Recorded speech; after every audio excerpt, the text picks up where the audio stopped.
Oh, hey, folks, I'm WWE Hall of Famer Hacksaw Jim Duggan, and you're listening to Horrible Horror. Tough guy, so bad, it's scary. Horrible horror, so bad it's scary. Splitting up is never okay. Plot, who needs it?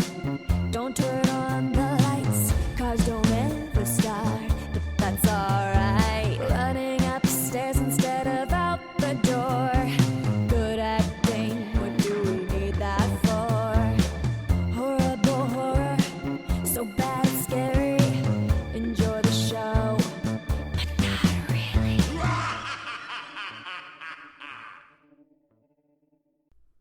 Greetings, Moon Goons! Welcome to Horrible Horror, the podcast where we watch the worst of the worst in horror movies. I'm your host, Mr. Marshall Hampton.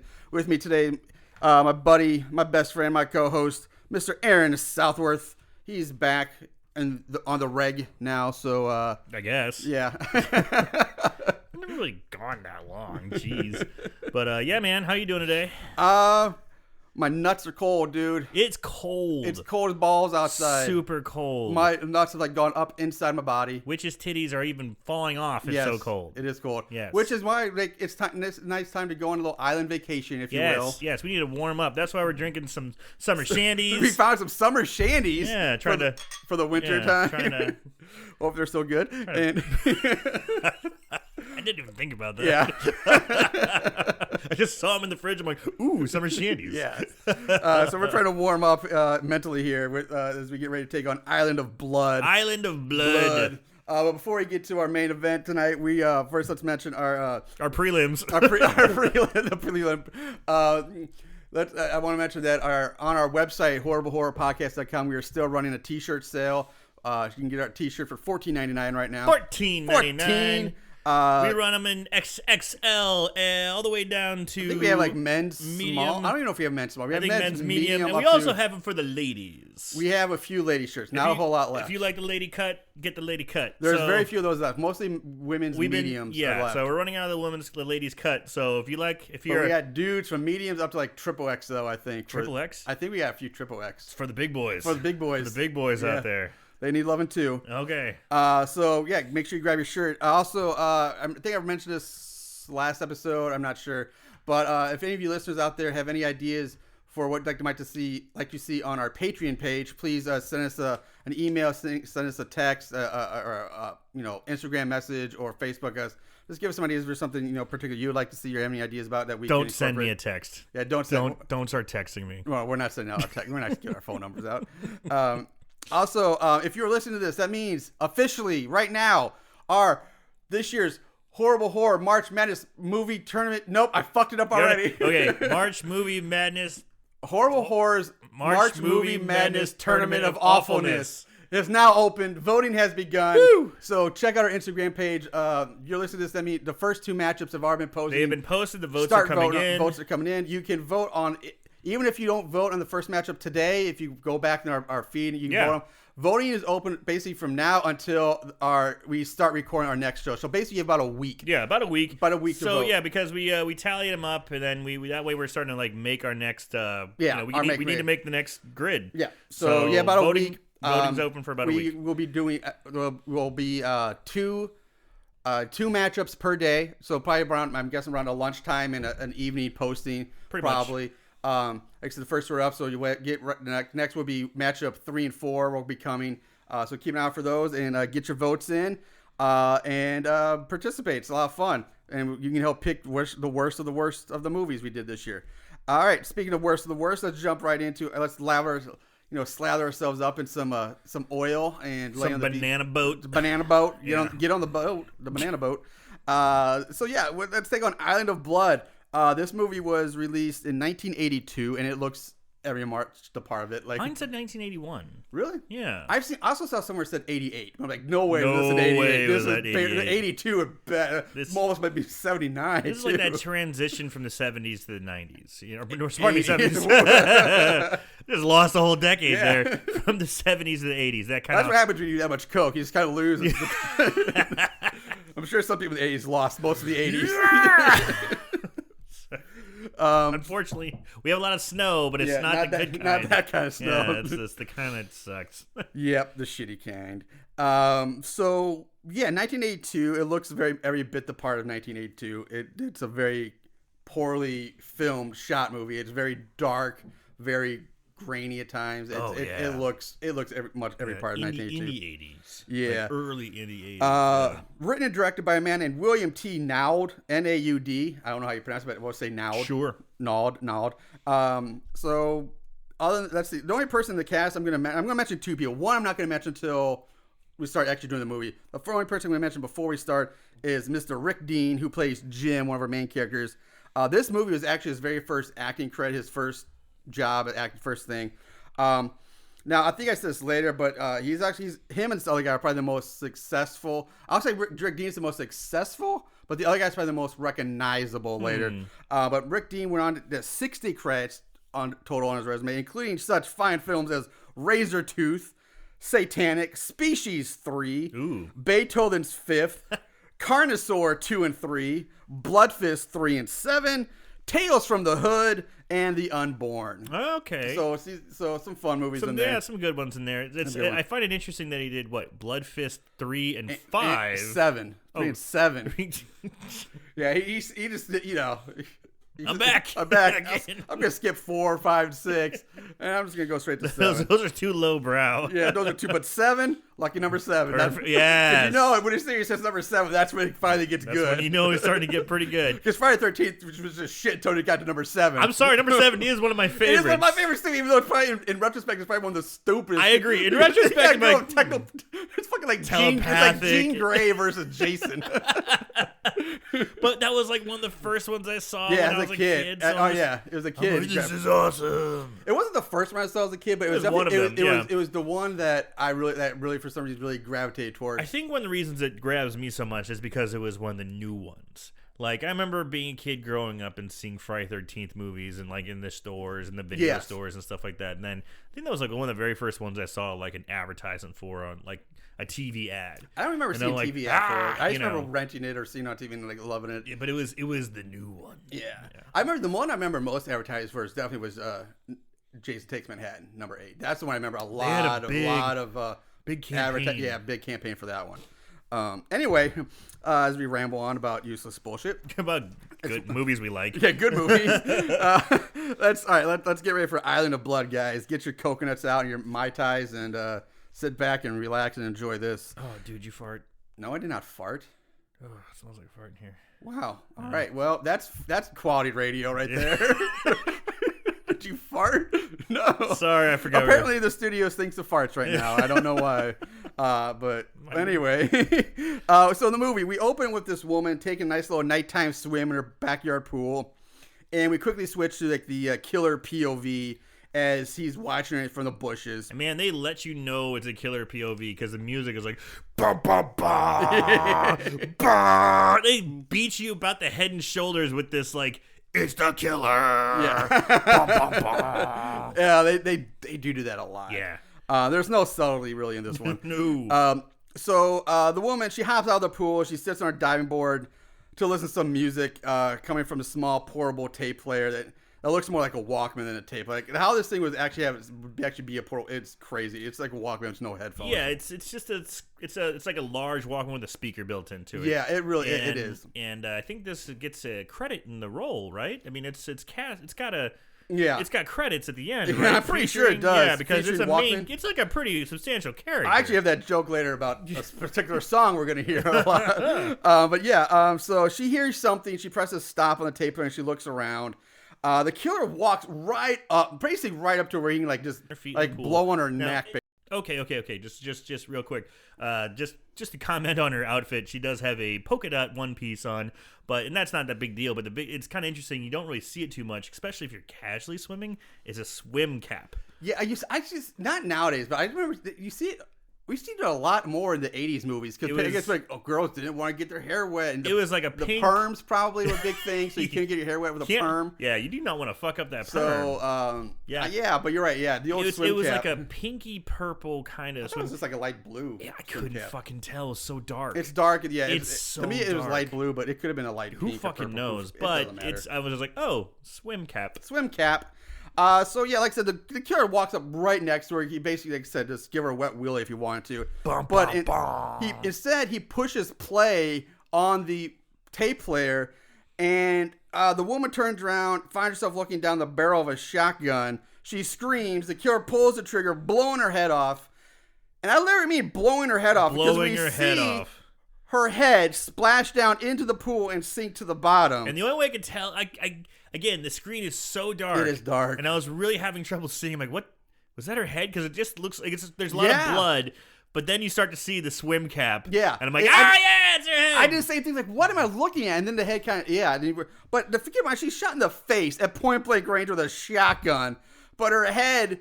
Unless he hit her, like, right in the neck. Like, there's no way. Still, no fucking way. Shooting... Her head would be mush. There would be nothing there. But it's perfect. It's like, it looks like she might have just been decapitated by, like, some kind of blade, because her head is perfectly detached. And now at the bottom of a pool. It's his katana shotgun. Katana shotgun. Yeah. Love it. That's what it is, because it was a clean cut. It was a clean cut. So we roll the opening credits. And this is where we get introduced to a really shitty, super annoying new wave, new age rock song called Face to Face. As Aaron alluded to her, this is where I put in my, this song should have its own like name in the credits, top billing, because you're going to hear this fucking song pretty much nonstop throughout this movie, and it sucks. When I first heard this, I totally disagree. When I first heard the song, I was like, this is fucking cool. Really? It's catchy, it's fun, it's like pop punk, kind of Ramones influence. You know, it's like right when punk was really starting to like take root, and it kind of it was just like pop punk is just like, you know, but it was punk. You know, and I'm like, this is cool. This is fun. Did you feel that way by the end of the movie? No, I wanted to fucking pull my ears off and eat them. You know. So just to give you a piece of, I'm gonna play you the song, like the first minute or so of the song but this is you'll see how we'll explain to you how it gets more annoying as the movie goes on. But it's not the complete song, but you'll get the gist of what we're going for here. So sit back and enjoy a little bit of Face to Face.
So that's Face to Face a bit. You get an idea of it. Now, as Aaron said before I played the clip, and actually I always take it back. Listening to it by itself, it's actually not a bad little song. It is a little catchy. Yeah. I get it. But what it becomes by the end of this movie. By the end of the movie, it's just... You're going to want to stab yourself in the ears with a screwdriver. Yeah. I fucking hated it by the end of this movie. Of course. I hate it so much. Well, it just... They play certain sections on a loop. Yeah. Over and over and over and over and over again. And we're going to get more into that, but man, but initially, that sounds like... Yeah. It's fun. When I first song. hear it, I'm like, yeah, this is cool music. I'm into it. Yeah. I'm in. So far, I'm in. We see a shotgun blow into someone's head off. Yeah. Weird swimming caps. Fun pop music. And I'm like, I'm in. All right. So Now we start meeting some of our one-dimensional, if not zero-dimensional cast of characters who have gotten dropped off on the beach of a small island. We got two guys in black leather jackets wearing like rock star wannabes, like, you know, very Ramones-esque. Thank you. Yeah, like, perfect example. We have Jim, the guy with like the curly manfro, and Phil. Now, Phil is played by Stephen Tash. Now, this is probably not a household name, if you will, but he's probably the most famous or most recognizable person to come out of this movie, even though he only has 7 total credits, because he went on to play, Rich in Stephen King's Christine movie. But to me, he's more recognizable because through this, I'm like, oh, it's that guy. He's simply known as male student, but he was the male test subject in Ghostbusters for Dr. Venkman's psychic electroshock test. He was the one sitting with the cards and the shape on them. That's him. Yes. From Ghostbusters. Whenever he's holding up the card and he's got shocked a couple times, he goes, what do you see? He goes, I don't know, a couple wavy lines. Yeah. And it's a couple wavy lines. Yeah. And he still shocks him anyway? Yes.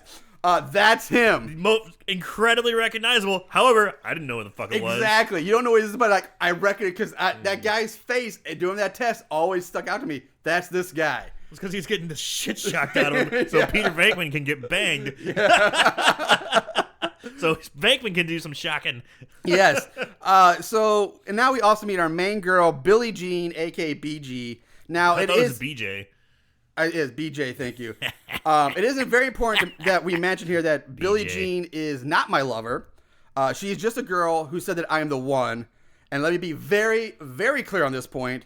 The kid is not my son. Did you really just do that? Yes, I did. That was you were like waiting for like me to like, yeah, and I'm like, mm-mm. You should have gone with blowjob jokes. All right.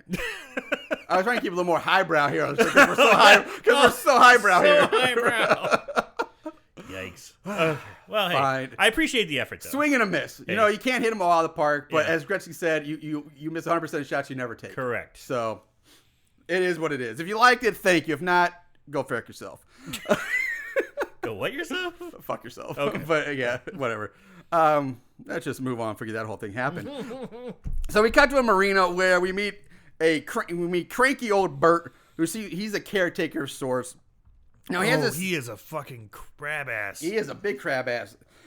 He has a conversation with some real estate guy about this small island, and apparently there's like this old school on that Bert has really fond memories. I guess he went to school at this place when he was a kid. And it's just a small island. Apparently it's got this great school, and you know the real estate guy's trying to get the inside scoop on what's going on with the property. Yeah, because like he wants to buy it and like I guess tear down the school and turn it like beachfront condos or whatever. Yeah.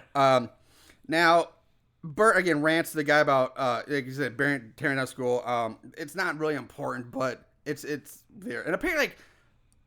That's like the only thing they ever talk about on this island is just this old school. Yeah. Like, there's nothing else on this island except for school, which is really a weird thing. Like, who would build an island, like a school on an island? Talk about a pain in the dick to get your kids there. You got to ferry them in and ferry them out. Oh, get a fucking robo? like, Jesus Christ, that's like the worst. Now, if I had a jet ski, that might be pretty fucking cool, That would be pretty cool. Jet ski, see you, Mom. Yeah, but like, this is logistic. That's get to school. Whatever city planner came up with that idea is a fucking moron. Let's put the school on the island. Must have been a private school. Of course, yeah. So next we meet our hippie-esque folk singer Taylor sitting in a window in a classroom at the old school, playing his guitar and singing some crap song about holes in the sky. Dude, yeah. And so when I see him, I'm just like, okay, pussy, little douchebag, hippy dippy guitar player. There's some girl that's dancing. Oh, you mean flash dance? She's like flash dancing, way out of rhythm with this music. Exactly, yeah. We have Donna Lincoln, who, like I said, is flash dancing around the room. Donna Lincoln full spandex. In full spandex, fucking flash dancing. You know, it should be like da na na na na na na na na. Flash dance music. And you got fucking Simon Garfunkel over there playing this like John Denver folk music, like bullshit on an acoustic guitar, and she's dancing her tits off. Yeah. It's such a weird image. It is. It nothing matches. It doesn't match up. You hear this music and it's so prominent. Yeah. And she's dancing. Clearly not dancing to that music. She's got her own thing in her head or something, but she's dancing around. I was waiting for her to sit on a chair and pull a chain It's or a something really like weird that. image. Yeah. Yeah. Then we have Lynn. The only thing that makes Lynn stand out at all is that she's the one with a foot in a cast and she's on crutches. Other than that, I don't know how else to describe her. She's just there. And she's kind of a bitch. The only thing to differentiate her from anyone else is she has crutches. Yeah. Okay. Yeah, like I said. And then we have John, who's kind of like the skinny, nerdy guy. And then we have Rick, who's kind of, I guess, supposed to be the manly... A jock. He's not even really a jock. Type. He's, I mean, he's like the manly man. He's muscular. To me, He's big. he looks more like fucking, like, I would relate him to like, oh, God. Who's leading man role type of guy. Yeah, but who was the guy from This Old House? Bob Vila? Yeah, Bob Vila. What? I don't know. Not because of the beer, but just he had that, like, handyman look to him, in my opinion. Yeah, I don't know. Bob Vila? He was bigger than Bob Vila, but he just had a handyman look to him. I don't know. Maybe it was just the clothes, but That's weird. yeah. Strike two. And I will say there's one shot. There is one shot of Rick, like the way his head was turned just perfectly. It kind of reminded me of our old friend Mike Carpenter. Like, oh yeah, yeah, like just the way his facial looked. But anyway, so Lynn and Steve, they leave to go have a look around. As Jim, Phil, and BJ, they enter the room from the beach. Lynn and Steve, they enter the old faculty house to find the rooms they're going to stay in. And the two of them have been talking this whole time. It's pretty, is pretty much calling. I'm sorry, not Steve. Rick. This is Rick. Calling Rick dumb and kind of stupid, and he's like, hey, this. And she seems pretty put off by the guy altogether. She's like, oh, you're just a big dumb man person. Big dumb man person. Yeah, exactly. So we cut back to Jim and Taylor. They're talking in the classroom, and whatever they're talking about, they disagree on. And the conversation, couldn't really pick it all up, but it gets really fucking weird at one point because for out of nowhere, Jim starts using his hand like as a puppet and starts talking to his hand, like mocking Jim. And then Taylor just hits Jim in the gut with his guitar neck and walks away. I was so blown away by this. So far, we have he's got long feathery hair, like a cozy sweater, playing acoustic guitar, singing about feelings, and holes in the sky. And the next thing you know, he's like smashing a dude in the stomach with his guitar, and he's just like, "Quit being a bitch!" And I'm like, "Whoa!" But it's a hand puppet. Yeah, he turns into a total weirdo. It's such a weird scene to look at. Okay, again, I don't remember their names, and fucking who cares? Yeah. Okay, because you got the acoustic guitar guy, Taylor. and the other guy in like a leather jacket, Jim. punk rock looking. Yeah. And he's like just he should be the big tough guy. At first, he's like, "Don't be so fucking depressing, man." He's kind of looking like he's getting in his face, and that's when Taylor starts going, "What's a wise guy, huh?" Doing like a hand puppet. Yeah. And then sucker punch or hits him in the stomach with a guitar, doubling over the punk rock guy. Jim to double over, and then Taylor just walks away. And he's like,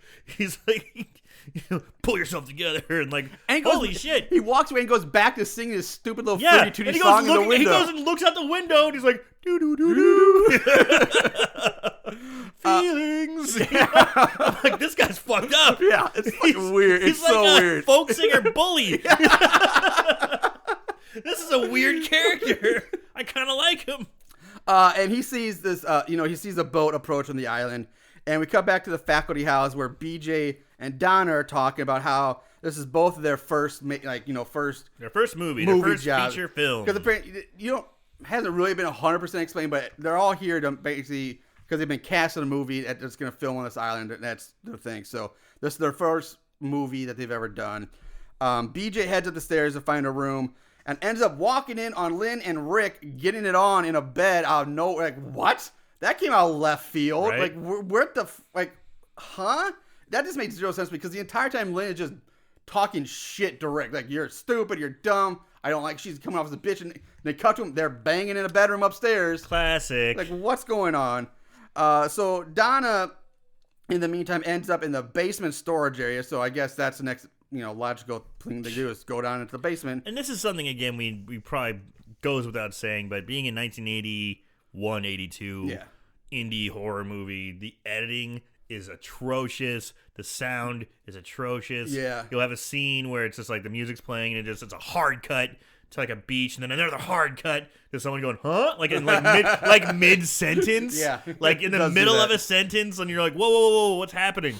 So that's plaguing this entire movie. Yeah, it does. And this lighting is... And on top of the light, like right now, it's not that bad, but because it's natural light. Yeah, it's not. But like the last 30 minutes of this movie is almost impossible to see what's going on. It's so difficult to tell what's going on. So Donna's in the basement snooping around all this old stuff in the storage lock in the area. And then we switch to killer POV again. And Ba, ba, ba, ba. That's what it's like. Dun, dun, dun, dun, dun, fucking killer. And then we see like a person in black robes and this weird looking skull mask holding a very large blade lurking about. The killer ends up attacking Donna, who screams as the killer hits her with the blade, but nothing's happening. And then the road figure removes his mask, and we see that was John just trying to fucking scare John Donna. the nerd. And he's like, "Oh, it's just cardboard." Ha ha ha. What? Well, you were scared? It's like, yeah, asshole. Yeah, of course I'm scared. Fuck you, man. So Donna storms off. John follows her. That's it. We cut to this group now. The group gathered around as they are all introduced to the movie's producer, Steve Faith, and the director, Franklin Flem. Franklin Flem. Yeah. Great names whoever wrote this. William T. Nowd. Franklin Flem. Really? Fucking worst name. Why don't you get like Burt Booger? You know? I mean, Jesus Christ. Leslie Wiener. You know? And this is where we find this is where the movie tells you like why they're all here to make this movie. Not just make any movie. It's to make an up and up movie about a charity rock concert or some crap like that, because so many of the movies today are such downers, and the world's a horrible, terrible place, and everybody's bad. But no, we're gonna make an up and up movie where it's sunshines and lollipops and yay. And that's basically how they present the movie. Yeah. So Flem hands out the scripts. Steve's talking and blabbing on. Then it just cuts to Bert drinking in the kitchen and complaining about everything. Yeah, it's kind of funny, actually. I kind of love Bert. Yeah. He hates everything. Yeah, I like Bert. He's this grizzled old fucking caretaker man. Yeah, yeah, I like Bert too. Yeah, Bert's probably my favorite too. Longshoreman kind of guy. Yeah, exactly. Like just working on docks his whole life. Yeah. He's drinking like bourbon or whiskey out of the bottle. Out of the bottle. He starts cooking dinner for everyone. Steve tells him that there are no phones on the island. The only phone is the radio phone on Bert's boat. We also learn that the actual crew of the movie won't show up for a few more days, which is going to give them time to rehearse and get ready for actual shooting. Because apparently no one's read the script. Yeah, how's that possible? I know. What? Yeah. So we cut to Flem and BJ doing a scene rehearsal in the classroom, and this is where it turned out that we learned that the movie's lead actress BJ is a totally shit actress. Horrible, just reading lines off. Now the page. girl who plays BJ that's not what we're talking about. We're talking about BJ, the character. It turned out to be horrible actress. Right. So not saying the actress playing her is any better, but the character is pure shit. The character is supposed to be an awful actress. Yes. And Flem is just like, oh, he realizes this and is like, oh fuck. Shit. Yeah, and that's what you do. You recast. You give it to you know what, we're gonna recast. Although I kind of like his technique. I do like his technique. I have more on that later because we come back to this, but I do like it. We're gonna skip ahead a few scenes because not much is happening. Phil decides to go check out the pool to take a dip, and he reaches down to test the water and finds that the pool water is boiling hot. It's like bubbling. It's bubbling. It's bubbling. It's bubbling like a jacuzzi. He's like, if I saw a bubbling pool, I'd probably be like, okay, maybe it's the jets or something. So I understand him like putting his hand in, like, what is this? And he's like, it's boiling. You know, yeah. How much energy would be needed to make an entire pool? I know. Boil? That's what I thought too. Like, how would you even do that? What kind of It's an island, a small island. I'm sure they have generators and stuff, but to get a whole pool. That's actually what they call it later, because later when the power goes out, they're like, oh, it's probably the power generator. So you're saying this whole island's run off a generator? I understand. How are you heating a pool a big ass pool to be the point of boiling, a rolling boil. Yeah, it's ridiculous. It's fucking insane. So anyway, Phil's like, fuck it. He starts putting his clothes back on to leave. And that's when we see a portable tape player suddenly come dangling into view, playing that shitty face-to-face song.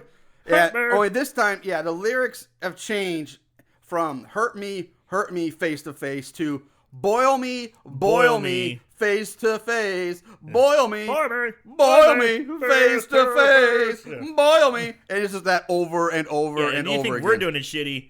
Hey, that's gentle compared to what you're experiencing in this movie. So the killer, who we don't see, comes out of the bushes, pushes Phil into the boiling hot water. Phil flails around screaming as he's getting boiled alive like a lobster. The death scene goes on for a while, and the whole time, not once does Phil even try to get out of the pool. Yeah, he just keeps going up and down, bobbing up and down. Yeah, I was like, you're perfectly Underwater. capable of, it's hurting, it's boiling, but you'd be like, holy shit, I gotta get out of this pool fast. Yeah, now. Nope, he Yeah. just decides to basically float around and flail. Flop around and for take a while. It. So the whole time, like I said, that damn song's playing until the killer tosses the tape player into the water. Thank you. Now, I will say the makeup job on Phil Pretty good. was surprisingly good. Agreed. I actually it surpassed my expectations for this movie. Yeah. 100%. Like, oh, not bad. Not That not looks bad. like someone got boiled. Yeah. So I was happy. I was like, that's a thumbs up, plus. So far, so good. Okay. Plus for them. Now we cut to the whole cast sitting around the dinner table as Bert serves them dinner. Bert, but of course he's cranky and pissed at everything. So he's like, there was a damn tragic accident. What happened in Phil? But I told him, the gate was closed. The gate was locked. It was locked. It's his own fault. But just being cranky. Yeah, he's everyone's all distraught. Yeah, sort of. Kind of. It's like if everybody Half and knows. half. Yeah, it's like everybody knows somebody like they just died, but nobody really seems to care that much. However, when Bert reveals that he cooked a lobster for them for dinner, that makes a few of them uneasy. Boiled lobster. Yeah, boiled lobster. They're not just like lobster. Yeah, It's like they have to boiled. like how else do you do lobster?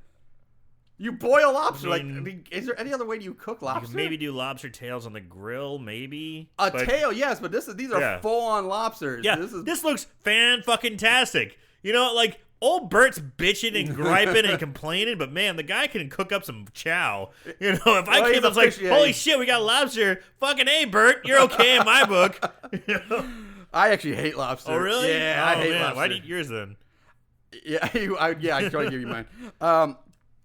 So anyway, John, it makes sense. Some of them get uneasy after seeing the lobster. John leaves as Lynn calls the lobster boiled Phil, which that's real attack. That's nice. Very tasteful. Yeah, very tasteful. Flem whispers into Steve's ear, not to worry about the dead guy, that he wrote him out of the script and it will save them money.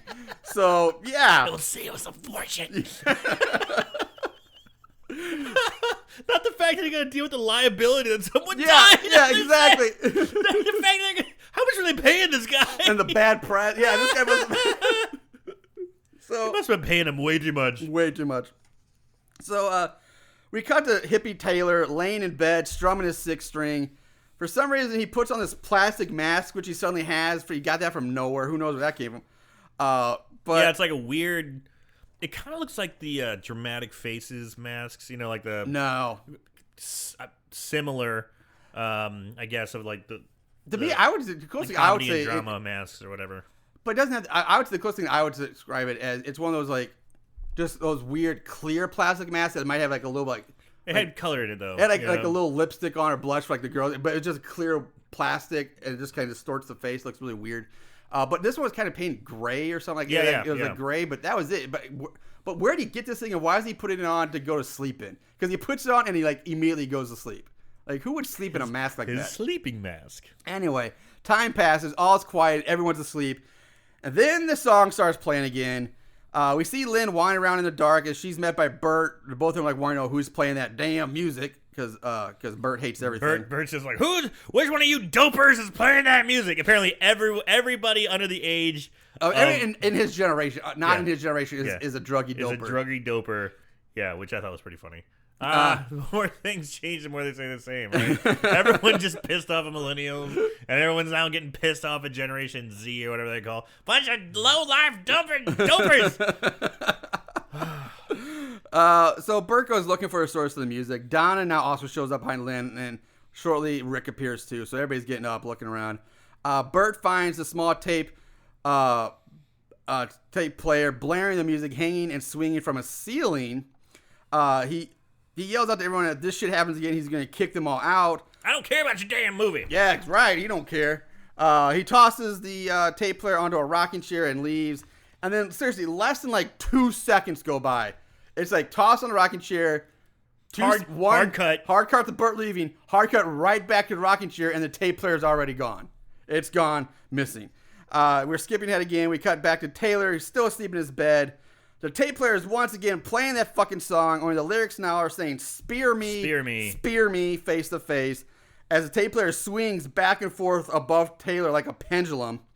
Taylor wakes up just in time to see a spear hovering like above a spear gun. Yeah, I didn't know what it was. I think it was a spear gun. I didn't think it was even a spear gun. I thought it was like a weird, like, plastic, like, almost like a, like, I want to say like a fence post, Again, but it's so dark. It's the weirdest fucking thing. It's incredibly dark. I thought spear gun. I thought it was more like a either a fence post or just like a weird like fishing spear, which would be a little more spear gun-esque, but it was an odd looking thing, whatever it was. Well, it was spear-like. Spear-like, yeah. And sure enough, it speared him right in the fucking eye. Right through the fucking face. It's right through the eye hole of the mask, into his eye, through his head. Now, it looked pretty good. Pretty good. And I think this is the reason, and this is kind of my thought, because I even thought about that too. What the fuck is this guy put on the mask? Yeah. And you can do a hard cut to just the mask, have a mannequin head or something underneath with blood on the eyeball area, because as soon as that spear went right into the head and blood started coming out. So I mean, not like a ton of blood, but blood started coming out. So I think that's one of the it's not a bad, cheap way to make it look like you speared someone in the eye. You might have a point there. Yeah. That's actually a really good point, and that could be it. It might be a clever way. It's just so weird. It was so weird and out of place to see him like all of a sudden just laying in bed to pull this mask on to go sleeping. Yeah, they did. Like, we're not going to explain this. No, because like it would make sense if there was a shot where we saw him in the basement where there was a bunch of like weird costumes, probably from like the theater department or weird shit down there. But he was never down there. We never see him pick up the mask. He just out of nowhere, just out there laying in bed. Pony has a mask on his face. Yeah. So that was weird. The next morning, John and Donna talk about the size of the rolls or the lack thereof. John goes to get Donna coffee, ends up in the classroom while Jim is looking at a body covered in a blanket that lying on the beach. Yeah, this is the boiled. Yeah, it's Phil. So they Jesus. They wrapped him up and put him on the beach. Yeah. It's like where all the fucking let the crabs get him. Exactly. All the little critters can start chewing on him. So John and Jim get into it over the Beatles and reincarnation or something. I'm not really sure, but it was really weird. Yeah, I'm waiting for this hippie to start punching him. He'd be awesome. It's not even a hippie anymore. This is John the nerd. I forgot Jim the nerd. The yeah, Ramon guy. I forgot the hippie's dead. Hippie's I forgot. dead. Duh, he got speared in the eye. But yeah, they're like, I believe in reincarnation and something about the Beatles. I'm like, what? It's like, I don't know. John accuses Jim. John accuses Jim of unlocking the pool gate, and then he leaves. He scampers off. On the beach, Bert and Steve are talking. They're staying over the dead body. The two of them are getting ready to head back to shore, I guess, to report to death to the local authorities. Meanwhile, Flem and BJ are doing another rehearsal. And this is where we're going about. Flem realizes how horrible BJ is. And I find it hilarious because he keeps dumbing down her role. Like, he keeps cutting lines. She has these long scenes, these long lines, and she's delivering it so poorly. Just so deadpan. Monotone. Yeah. Deadpan. So, but just for me having a theater background and a directing background, I really appreciate this because it made me laugh so much because I like, oh yeah, what do I do with you? Like, yeah, it's like, all right, and then he starts being like, oh yeah, you know what? It's not you, you're fine. It's like the part's just too overwritten. We're gonna skip this. How are they gonna know about my dead uncle? That's thank you so much. Yes. So he keeps cutting lines and oh god. So there's also this one line where there's a character in the script named Rick, not the Rick from the movie, but another Rick, the character. And there's a line where it's like, Rick, I miss you. Rick, I need you. Rick, I love you so much. Rick, don't go. Rick, it's like, how many times are you gonna drop the name Rick? I'm like, that's just shitty fucking writing. Like, oh my god. But there's a good joke that Aaron's about to, if I can say that. This one really made me laugh because Flem's cutting more of BJ's lines, and there's this one line about BJ's character. Her character's uncle dies. And BJ asked Flame, like, if you cut that line, how is the audience going to know about my dying uncle? To which he says, don't worry, the audience will know who's dying as soon as they hear you speak. I love that. Loved it, too. I love it. I laughed. I was like, ah! That one got me. It was good. It was good. Because he delivered it just with enough sarcasm that made it funny, but she didn't get it. But just enough that it would went over her head. Yes. You know, it was very well done. It was I thought so that well done. pretty funny. Best part of the movie, really. How will they know he's dying? Don't worry. As soon as it starts speaking, they're going to know who's dying. Fucking great line. Yeah, great fucking line. So BJ decides if she can take off her robe because she can get more of a beach feeling if she's not in her robe. Yeah, and he's looking down his notes, like, whatever, sure, whatever makes you get in the mood. So she does, and we see that she's wearing like this swimsuit, and not even like a sexy bikini, just like a floral one piece. We're not talking like yeah, it's not like that like stringy, real thin reveal. It's just a floral one piece. Wearing a one piece. I mean, and plus she's a good looking lady, but it's not like exactly. But Flem's reaction to this also made me laugh because he looks at me like, oh, so he's like, he's like, yeah. He doesn't overact it. He doesn't overact it, but he sounds pretty decent. But he's like, yeah, you can tell he's into it. He's like, this flashes her attention, and he's digging the side of her in her swimsuit. He's just smitten by this. But then the best, again, that made me laugh so hard, like as soon as he sees her in this bathing suit, he goes, excuse me, I need to go to the bathroom. I'll be a few minutes, and he walks out. It's like, this fucker's gonna go jerk off in the bathroom. He was like, I'm gonna go and rub one out. Again, he does a good job. I mean, you could ham up those lines so much, and it'd be like, oh, you know. But he does it well enough. Doesn't beat you over the head with it. Right. It's pretty good. No, he really is. Yeah. It's pretty solid. But I laughed so hard. Like, come on, like, it's just like, oh yeah, I see you in a swimsuit. I'll be right back in the bathroom. Not the fact he'd say the bathroom, but I'm gonna be a few minutes. Yeah, that's what like hammered it home. Like, yeah, you're gonna jerk off in the bathtub, buddy, or bathroom. I get it. We cut to a scene between Lynn and Rick. Again, Lynn's being kind of bitchy towards Rick. Now it's also implied that Rick also banged Donna last night, the previous night. Very subtly, like hinted at. I didn't even catch it. There's a scene I skipped over because it's normally not important. But so, like I said, we saw Rick and Lynn banging already.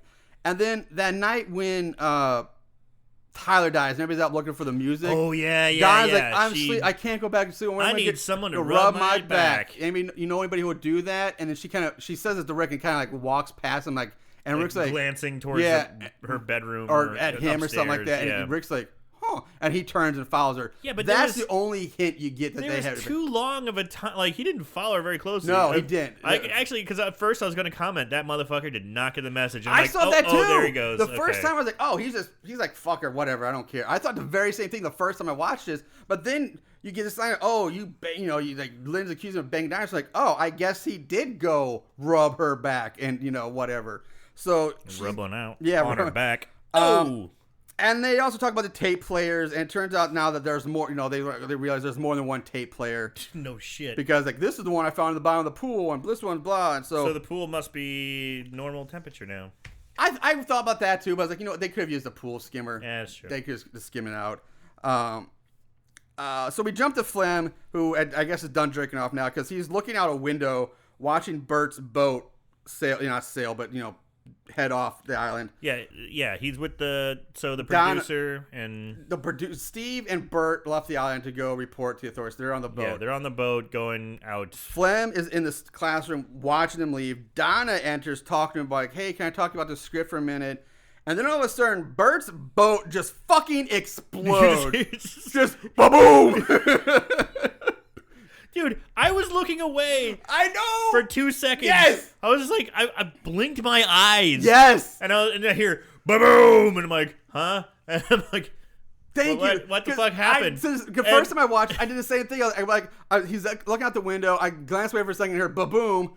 I go back. I look back and they're looking out the window, and he says his line like, and Don's like, what was that? She's like, good golly, what was that? And Flem just replies, that was the producer, which was kind of funny.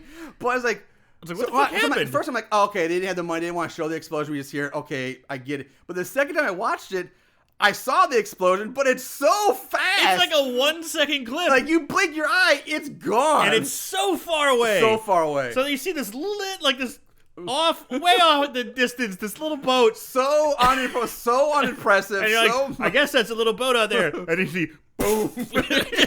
Looks like a firecracker because it's so far away.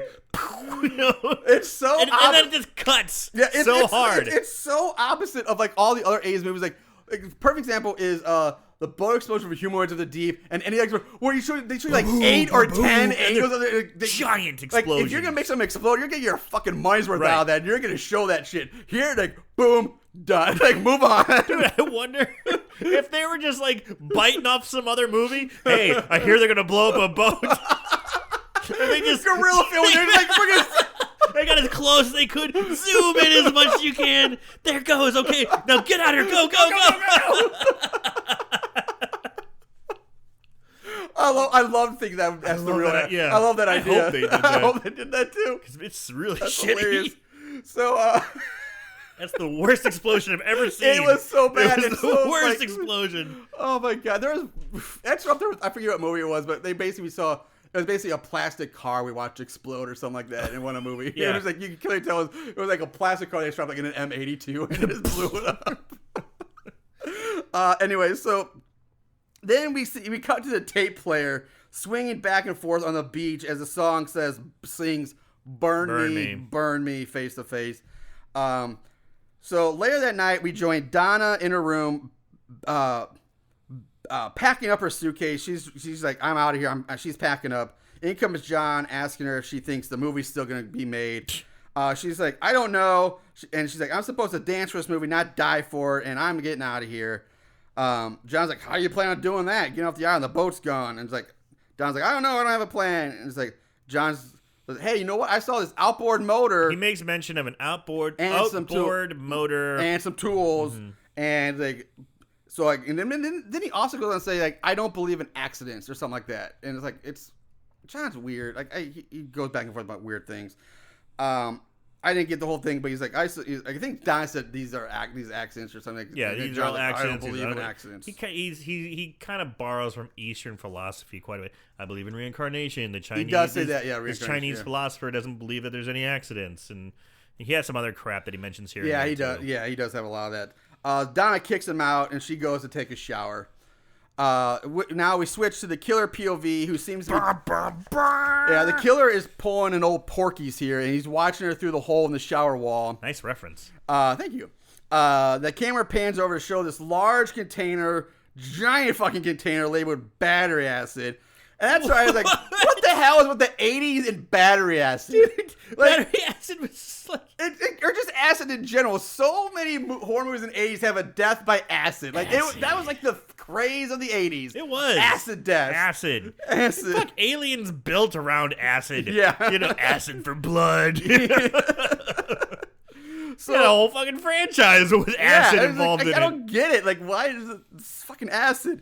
So anyway, the killer reaches up, turns like a knob or a nozzle or something, which causes the giant container of battery acid to... Why would you have a container of huge. labeled battery acid? Like, how would you even get that into that spot? My batteries are running low. Need to get more acid in them. What the fuck is this? Yeah, I mean, it's huge, and like, how do you even get that like up high enough and position that there, and then somehow weld it into like the piping of the shower? Way too elaborate. It's way too elaborate because he turns on the nozzle of the battery acid, and then all of a sudden the acid starts flowing into the shower, going out the shower. So that means he had to hook up the battery acid to the shower pipes by a second nozzle to keep it. So because she's running the shower already, so there's already water running through the pipes, but he turns on now acid replaces the water, or running with the water. If it's running with the water, it's good. Would make sense. But when it comes out of the shower, it's like brown and black, it's so like it's replacing. Super dark, yeah. It's replacing the water. So anyway, it's fucking weird. Again, this death scene goes on for a while, and she's in a shower. Because the only thing that's holding her in is a plastic tarp. Yeah, there's no shower door. There's no ledge to step over. It's one of those like stand walking.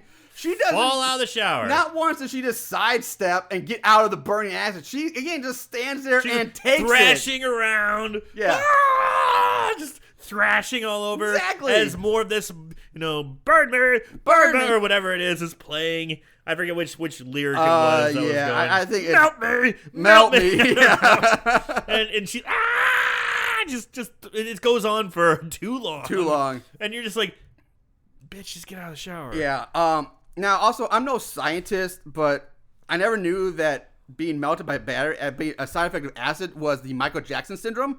Because Vitiligo? Because this acid turns a black girl white, basically. It did. It turns a black girl white. So we cut to the rest of the cast sitting around the living room while Jim plays the funeral march on the electric piano. Which was funky. It was funky. I love that vibe. Yeah, it had this like weird organ electric piano. Yeah, it wasn't an organ, whatever, but it had that organ sound. Whatever effect he's using, I was digging it. Yeah, it was actually pretty good. I will say that. I agree. They all sit around chatting about the recent events, and now the power goes out. Someone mentions that people are being killed in relationship to the song's lyrics. John calls that dumb and doesn't say the deaths were accidents, even though he just says, like, I don't know. I love that. Because they're figuring out, it's like, spear, burn, because it's the lyrics. He's like, that's dumb. It's like he basically just called this movie dumb. Yeah. This movie's stupid. This is so dumb. So, yeah. Where was it? It doesn't even accents. Even though, like it says, yeah, fuck it, I'm moving on. Flam accuses Taylor of being the killer because he's the only one that's not in the room with him, which means at this point, no one has gone looking for Taylor at all in like this last day or two. Not once has anybody gone into his room looking for him because he's been dead in his bedroom for like over a day now. Right. And you would think something like, hey, where's Taylor? Well, why don't we go look for him in his room? They did say he was missing, so I guess they... But if he's missing, that means you would imply that they were looking for him in the first place. Yeah. If you're looking for him, the first place you would probably check would be his bedroom. Not one fucker. What once does anybody go to his bedroom? Body. I don't know. I didn't care. I didn't mind that. But anyway, so I don't know. I find it hard to believe that nobody would go out and check his bedroom. Anyway, this leads to everyone starting to point fingers at each other, accusing each other of being the killer. Flam tells everyone not to worry, that the crew will be here in the morning, and that everyone should just go lock themselves into the rooms for the night. And so that's basically what everybody does. That's what happens. Mm-hmm. Except for Jim, who wants to go to the school to look for a weapon. Rick's suspicious of him. He follows Jim out. So now Rick is running around chasing Jim, trying to stop Jim from getting his hands on a weapon. So dark. This is where it gets, from here on out, the movie is super dark. It's like this weird bluish kind of light that's coming through the windows.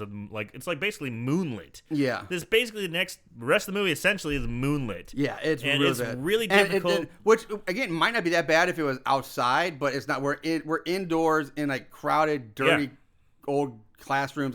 It's really, really hard to see. Yeah, and there's this whole cat and mouse kind of scene here going on.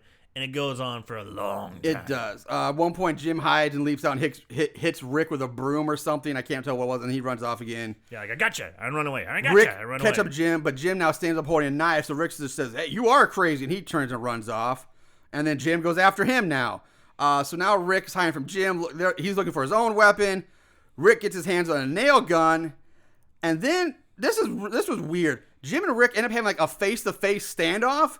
But then for some reason, they just turn and run from each other. Yes! It's like they stand there looking at each other, but you can almost see they can count to three, like 1, 2, 3, and then they turn and run. They're doing this whole cat and mouse thing, like back and forth, and now they confront each other, and then gone. Yeah. Done. They're like, oh. Cut to the next scene. Yeah, they turn and run. There's no confrontation. They turn and run from each other. So anticlimactic. Yeah, it's like, what the? So instead of saying cat and mouse, it's more like mouse and mouse now. Because it's like, what is happening? Right. It's so dumb.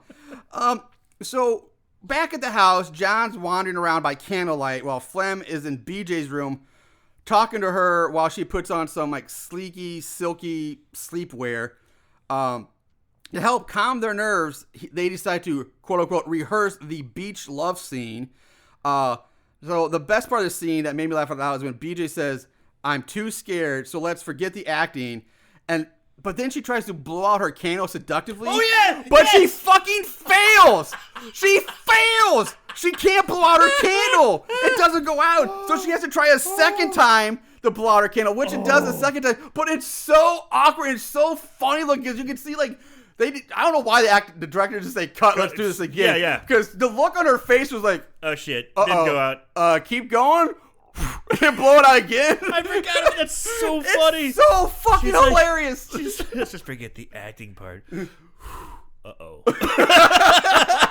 Didn't go out. And she's like looks around a little. She blow it out again. It's fucking hilarious. That was funny. It's so goddamn. That was funny. Oh wow! I wish I would love to think like the director like intentionally like I'm gonna give her one of those trick cans that doesn't blow out just to fuck with pops her. back up. Yeah, but Jesus, it's so the fact that they kept that in the movie blows my mind. Right? Because how hard would it be to say cut? All right, let's do this game. Back it up. Yeah. Blow out the candle with one, but they kept it in the movie. So, so John's still wandering around. He starts hearing Flem's sex noises. And now we get the horrible sex scene between BJ and Flem. Flem is an older gentleman. He's at least mid 40s, late 40s, early 50s. Yeah, I'd definitely say more 50s. And everybody else is like in their 20s or early 30s. Yeah, and his sex sounds are awful. Oh, God. Yeah. What's going on? That's like great. That was really close to what it was. You know, like stuff that hurts a little bit but kind of feels good. Like peeling off a sunburn, you know, you're like, oh. Like, also, both of them are completely dressed, by the way. Yes, Both of them. Like, I'm fine Flem is, but everybody's completely dressed in a sex scene. It's the most unsexy sex scene I think ever filmed. It really is. Yeah, this man moaning between like, them being fully clothed and his weird ass moaning. And they show his face. He's got his eyes closed and he's turning his head away, going, ah! Like, what is happening? So we cut to the shot of the tape player hanging from a tree outside their bedroom, playing "Stab Me, Face to Face, Stab Me," blah blah blah. Right, we go right back to Flem and BJ, and it's meaning that she's on top of him. He's still making his horrible sex sound. I do like before he dies, he asks her, "Why do you have that blouse on?" Yeah, why are you keeping that clothes Why are you keeping that like dress on or whatever? What is it? Like a gown. It was like she's wearing like a silk, nightgown. It's a long, fucking nightgown, ankle length nightgown, and a like satin or silky robe on top of it. He's like, "Why do you have that gown on?" She's like, "It's cold." It's like the most unsexy stuff. I know. It's like, come on, man, it's freaking cold. That's his last words. Why you gotta keep that gown on? Yeah. Because all of a sudden a large knife or some kind of blade punctures up from underneath the bed, punctures through Flem's stomach, and he's screaming, she's screaming. He's stab me, face to face, stab me, screaming, stab me. Yeah. So BJ screams. She scrambles off Flem as he dies. She runs out of the room screaming as we hear the music still playing. Lynn and John enter to see what the commotion's all about. Lynn orders John to go find the music and shut it off while she tries to comfort Turn BJ. this fucking music off. Yeah. So John finds a tape player as Rick walks up. Rick turns it off. John tells Rick, "Hey, stay away or I'm going to burn you with my candle." With a candle. A small, a dinky little candlestick candle. Yeah, which goes out, by the way. It blows out. My little daughter has entered the studio once again, giving me a big old hug. That's always nice. Hi, honey. You want to say hi? You say hi? Say hi. Hi. There you go. There's Olivia, everybody. All right, we'll be right back.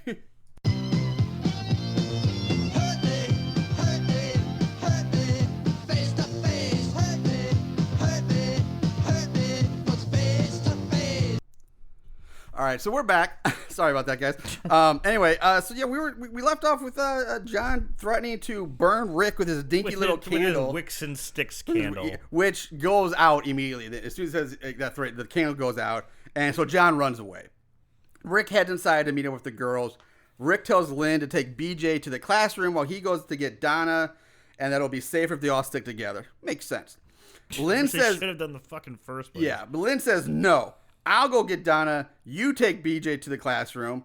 So Rick agrees to this stupid idea and gives Lynn the nail gun and says what might be the single most obvious line in all of cinema history. He says, "Taylor, take this. It fires nails like a gun." Hence, a nail gun? But what? I don't think that needs to be said. Right. Like, what the fuck? It's... Jesus Christ. I don't know when nail guns were around or when they came out. I mean, this is 81. 81, 82. So, and it did have a giant, like, fucking C2. It had the C2 canister on it. Yeah. instead of the tube. Yeah, but still, it's like that line and almost the way delivered. It sounded like that should have been in like the very first Resident Evil game. Yeah. It's like, here, you, the master of unlocking, take this lockpick. Like, it's not You, the master of carpentry, take this nail gun. This nail gun. It shoots nails like a gun. That's exactly what it should be from, man. It's so. I have this. But it's just like the way it's like it shoots nails. Like I'm like, what kind of witchcraft is this? Whoa! What is this? The future. The future's whoa. So have you played any of that new Resident Evil? Not the remake of number 2. No, I haven't been able. I haven't had a chance to get it yet. But it's like, baby, I have a list of ones I want to get, and that's number 1 on my list. So I'm not a video game guy. I'm not a big video game guy. Not anymore. Yeah. But man, I've been playing this one. Yeah. It's fucking scary. Yeah, I can't wait. I really can't wait for that. It's good. Anyway, this makes zero sense to me because why would you give the girl on crutches a giant, heavy nail gun to try to haul around with you as well? That's a good point. Like, what? Like, just no. And so, anyway, so Rick leads BJ off while Lynn goes upstairs. Keep going up the stairs on crutches, trying to carry a giant nail gun. This nail gun's got to weigh at least 20 pounds. But the thing is, it's like as soon as she goes upstairs, it's like she doesn't need those crutches because she goes right up those stairs like easily. She's like, bloop, bloop, bloop, bloop, bloop. Someone's using crutches for attention. Yeah. Actually, I actually started thinking like I was trying, you start thinking, who are the killers? Like I really at one point this was where I started thinking like, as a red herring. Was a red herring. Like that was I was like diversion. So, yeah, like no one's gonna expect me. But then I really started thinking, okay, she's probably gonna be the killer, and the crutches are just an act. But I didn't get it. Good thinking. That's not the case. I was wrong. But that's when I started. This is where I started kind of thinking that. Anyway, so Rick leads BJ off. Lynn goes upstairs. Next, we get several really fast shots of all the remaining people wandering around in the dark. Lynn enters Donna's rooms, goes to the bathroom door. She opens it and sees Donna dead in the shower. Tape player falls down from the ceiling, swinging from a cord. As it falls into view, it also somehow manages to turn itself on and plays Burn Me again, which, again, makes zero sense. Like, how would this thing just magically turn itself on? It blows my mind. It's not. I mean, in the 80s, they did have certain tapes that could like automatically start recording on a time, so it just also could probably set a timer for it to automatically play. Now I see it. I do not think it was in this time period. I would say yes if they had it. I would say yes, but I would imagine that function was probably also only on like your big like home entertainment centers, like the big ones, not like a little portable basically Walkman, which is basically play, stop, fast forward. The only rewind. reason I mention that is because Twin Peaks, the character Cooper carries around a like hand recorder, and that was 89 to 92 or 91. But again, about a decade after. Yeah, but a decade later. Yeah. So Lynn closes the door, drops the nail gun for some unknown fucking retarded reason. Oh yeah. She sees Donna, she freaks out, and then she just goes, plunk. Just what the. I think, if anything, the sight of another dip, I would make me want to keep the weapon even more. Clutch that fucking thing. Yeah, not drop it. And so, anyway, she just calmly, she leaves the room and immediately bumps into Jim. And who calmly just says to her, "They got her too, huh?"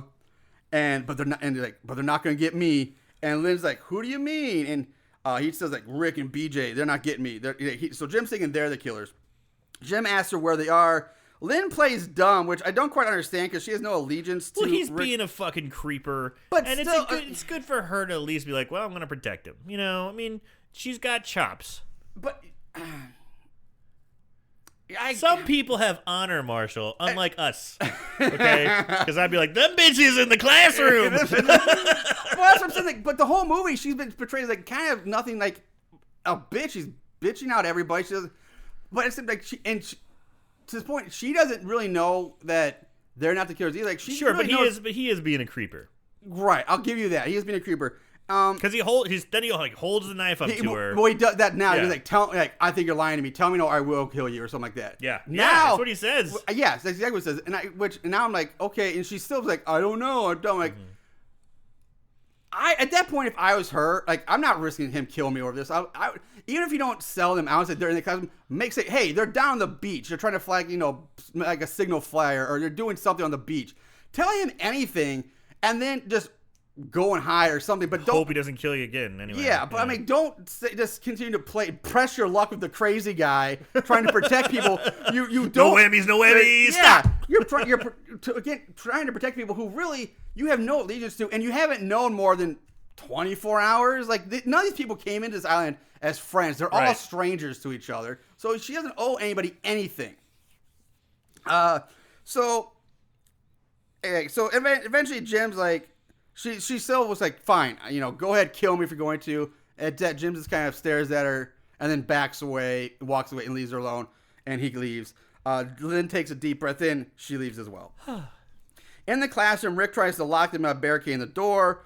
Lynn shows up. They let her in. She asks where John is. Rick says, forget John. Where's the nail gun? Yeah. She tells him she dropped it in Don's room and that Don's dead. So Lynn also tells Rick that Jim accused him of being the killer. Rick then says, like, you know what, girls, you stay here. I'm going after the nail gun. Lynn doesn't want to be left alone with Donna and tells Rick to take her with him. So he does, which is, again, why would you do this? Everyone just keeps splitting up. Yeah, I don't get this at all. It kind of reminds me almost of Red Christmas. When they're like, okay, we're all going to stay in this room. We're all going to be together. Nope. Boom, boom, boom. Everyone just keeps running off and running in different directions. Yes, leaving here. Time. Okay, we're going to stay in this room. Nope. Boom, boom, boom. Everyone just runs off in different directions again. Oh, that's a great callback. Like, Jesus Christ. That fucking movie. Oh, yeah. So, but I find it funny because Lynn says, I don't want to be left alone with Donna. But then as soon as Rick takes Donna with him, Lynn says, oh, sure, I love being left alone in a big, dark room by myself. I'm like, it was your idea, bitch. Why are you being sarcastic or dumb about this now? Or go with them. Yes. Like, what? I don't get any of this at all. So, and I don't understand her character either. I really don't. I don't know if she's bitchy. Is she supposed to be... I don't understand Lynn's character at all. I just don't get her. I don't understand her. The two of them leave. Lynn locks the door behind him. Outside, BJ gets scared by a newspaper blowing around. So Rick basically tells her to get her shit together, that they have two psychos running around in Jim and Taylor. So now they think Jim and Taylor are both killers. Still, at this moment, no one has found Taylor's body or like even looked for him this entire time. Now they're assuming he's the killer with Jim. So... Again, I just gotta say, like, with everything that's happened, not once did they stop to think about checking his room. Not once. With all these murders. Like, now it's like, hey, maybe we should, even if he's not the killer, like, maybe we should find him and see if he's dead or not. But nope, they don't even try to look for him. So basically, having enough of BJ's bullshit, Rick sends her back to the classroom on her own. Says, get out of here. You're just, fuck you, get out of here. We cut to John still pretty much walking in circles inside the house. Yeah, but he's looking crazy. He's like walking around crazy, looking crazy. No, I'm sorry. I keep thinking of John. Keep thinking of Jim. Yeah. Great variation in names there. He too finds Don's dead body. He runs out of the bathroom. Lynn starts hearing noises in the dark. John ends up in the basement now somehow where he finds Taylor's dead body. So now we find Taylor. They finally found Taylor dead. So they moved his body into the basement. Outside, Rick has decided to set up a ladder so he can climb up through the window of Donna's bedroom to get the nail gun. So when he gets to the top of the ladder, he grabs onto the windowsill. That's when Jim steps on Rick's wrist and stabs Rick in the hand repeatedly. They're like stabbing him in the hand and arm. With a switchblade type knife. Yeah. Until Rick falls off the ladder. Jim runs downstairs and outside to look for Rick, who gets up and to hide in the bushes. And now, for some reason, we get lots of shots of flowers. So if you like showers, you're going to love this scene because it's like 90% flowers. He's standing there and he's somehow out of nowhere gets a bandage. He gets like a cloth a bandage or like a plastic band. I don't know what it was, but he just pulled something out of his ass. I have no idea where it comes from, but as he's wrapping his hand up, flower, wrapping an injured hand, flower, bleeding hand, flower, and then flower. From out of the blue, the tape player kicks on, blurring out, saw me, face to face, flower, saw me, flower. Now we have a chainsaw. And now the chainsaw comes roaring to life. Rick falls over. He just falls over. He doesn't get him run away. He just like loses falls over onto his back. The chainsaw, then we see it cuts off Rick's right arm. His injured hand. And then his left arm. But that's not enough, because nope, the killer goes for a real fuck you and drives the chainsaw into Rick's crotch, Jesus. killing him, accompanied by more shots of flowers and the shitty music still saying, saw me, face to face. So poppy. Yeah. There goes Rick. And were they trying to splatter blood on the flowers? Maybe, I don't know. Is that what they were trying to do? Because they kept again. They kept he's cutting getting to the cut. flowers. He's getting chopped to pieces. There'd be blood flying everywhere. And they keep cutting these flowers, and I'm expecting to see blood, big blood, because a lot of them are white flowers. White, they're showing. pinks, right, yeah. very, very light colored. Light colors. And I'm expecting to see blood just splattering all over them, and that didn't happen. Yeah, you're right. It didn't. That you would think. I thought. Okay, I'm like, okay, well here it comes. Now I get why they kept showing the flowers for this cool flower blood effect. Nope, didn't happen. Yeah. Oh God, what's the name of that band that has like blood on a white rose? I think it's I don't know. Concrete Blonde. Yeah, I don't know. Don't know. Concrete Blonde. Okay. All right, anyway. So we now down the beach. We go to the beach. Jim has gathered a pile of wood and he's dragging the outboard motor behind him. And he starts to try to assemble a makeshift raft. And what happens coming up kind of pisses me off too here. Because out of nowhere, he hears that fucking song singing. This time saying, chop me, face to face. So guess what's going to fucking happen? Yeah, chop me. John, like I said, he now has the nail gun. Mm-hmm. So apparently he had at least enough whereabouts to grab it out down the room before he ran off. He goes off to track down the music. I'm like, what the shit, I know, man? like, that would be like... Are you fucking kidding me? Like, this is like been the omen of death this Right. entire time. Yeah. Don't go looking for it. First of all, like, why in the world would you... What is this, a siren song? Yeah. Are you it's being like, drawn to this shitty pop punk? I can't resist it. I don't have beeswax shoved in my ears.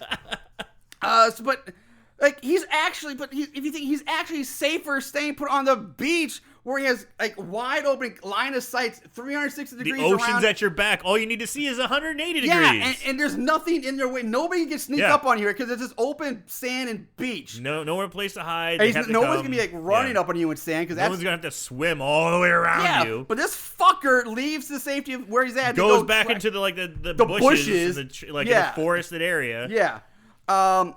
Jesus, fucking moron. So, anyway, John finds a tape player hanging from a branch in a bush. He knocks it down with a nail gun, but not by shooting it, which would be cool. No, he takes this wimpy-looking half-swing and he's like, and hits the tape player with a gun. As soon as he turns around, he gets an axe in the face. At least I think it's an axe because it's so goddamn dark, I can't tell what it is. Again, it's so dark and quick. But I'm assuming just based on the lyrics, chop me, that it was an axe. Exactly. That's all I can know. That's all I know. Maybe a machete. Maybe, but I don't know. Back to Lynn in the classroom. She's still hearing noises. The door to the outside suddenly swings open and bashes around in the strong winds. Because now apparently there's a big nautical storm coming in. Dude, all throughout this movie, anytime there sounds like there's a storm going on, but it's like... Really? Because this is the first time I ever heard anything. It's just the shitty sound, I think. It's like... Maybe. But we just saw John on the beach. Calm and peaceful as can be. Yeah. No winds. Nothing, but now all of a sudden there's like a fucking tornado coming because the doors are boom flying off the hinges, flapping around the wind. It doesn't make any sense. So, where was I? She closes the door, and when she closes the door, we hear the song again. This time singing "Nail me, nail me, nail me, nail me."